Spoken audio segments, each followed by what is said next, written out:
تو میرے بھائیوں کون سی چیز ہے کہ ہم اور آپ ادھر ادھر بھاگے؟ کبھی بھی نہیں، ادھر ادھر جانے کی ضرورت نہیں ہے، اللہ ہمارے لیے کافی ہے۔ الیس اللہ بکاف عبدہ، اپنی تکلیف اللہ کے سامنے رکھیے۔ اللہ تعالیٰ کہتے ہیں مجھے پکارو میں تمہاری پکار کو سنتا ہوں، ادعونی استجب لکم، سورہ مومن سورہ نمبر 40 آیت نمبر 60، مجھے پکارو میں تمہاری پکار کو سنتا ہوں۔ میرے بھائیوں جب اللہ تعالیٰ کہتے پکارو میں پکار کو سنتا ہوں تو ادھر ادھر دلیل دینے کی ضرورت کیا ہے؟ کچھ لوگ دلیل دیتے رہتے ہیں، وہ صحیح نہیں ہے۔ فَلَا تَضْرِبُوا لِلَّهِ الْأَمْثَالَ، سورہ نحل سورہ نمبر 16 آیت نمبر 74، اللہ کے لیے مثالیں مت دو۔ لوگ مثال دیتے ہیں، بھلا بتائیے جج کے پاس بغیر وکیل کے چلے جائیے گا؟ بھلا بتائیے بھائی وزیر اعظم کے پاس جانا ہے تو کسی کا وسیلہ لگانا پڑے گا؟ بھلا بتائیے منتری جی کے پاس جانا ہے تو کوئی نہ کوئی تو ہوں گے؟ بھلا بتائیے چھت پر جائیے گا تو بغیر سیڑھی کے چلے جائیے گا؟ نعوذ باللہ، یہ سب مثالیں اللہ کے لیے فٹ نہیں ہیں۔ پلیز اللہ کے واسطے اللہ کے لیے مثالیں مت دیجیے، اللہ شہ رگ سے بھی زیادہ قریب ہے۔ تو آپ گردن میں سیڑھی لگائیے گا، لگا کے دکھائیے۔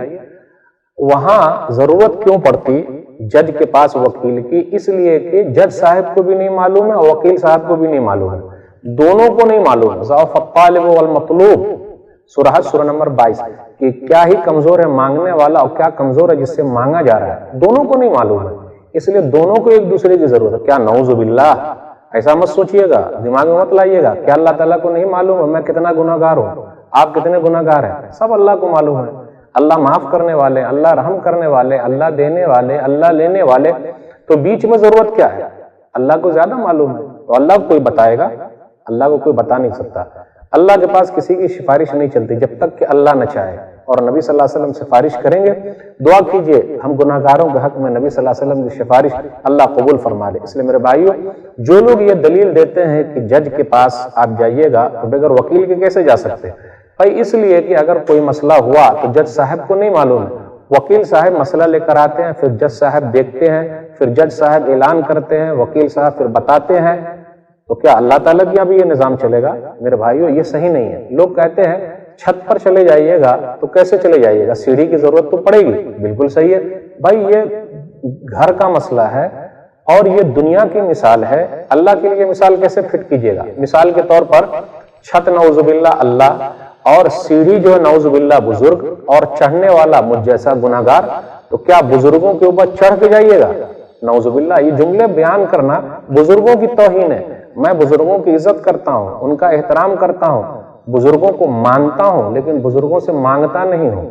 من عادى لي وليا فقد آذنته بالحرب، صحیح بخاری کتاب الرقاق کتاب نمبر 81 حدیث نمبر 6502، جو میرے ولی کے خلاف کچھ بولے گا اللہ اس کے خلاف اعلان جنگ کر دے گا۔ یہ اللہ تعالیٰ کہنا ہے کہ جو میرے ولی کے خلاف بولے گا میں اس کے خلاف اعلان جنگ کرتا ہوں۔ تو ہم اور آپ الحمدللہ ولی کو مانتے ہیں لیکن مانگتے نہیں ہیں، کیونکہ بیٹا دینے والا اللہ، بیٹی دینے والا اللہ، بگڑی بنانے والا اللہ، پریشانی سے نکالنے والا اللہ، بیماری سے شفا دینے والا اللہ۔ میں پوچھنا چاہتا ہوں ابراہیم علیہ السلام کو شفا کس نے دی ہے؟ اللہ نے۔ ایوب علیہ السلام 18 سال تک بیمار ہے، کس نے شفا دی؟ اللہ نے۔ آدم علیہ السلام کے گناہ کس نے معاف کیا؟ اللہ نے۔ تو ہم سب گناہ گار ہیں، اللہ ہمارے گناہوں کو معاف فرمائے۔ تو میرے بھائیوں اللہ ہمارے لیے کافی ہے۔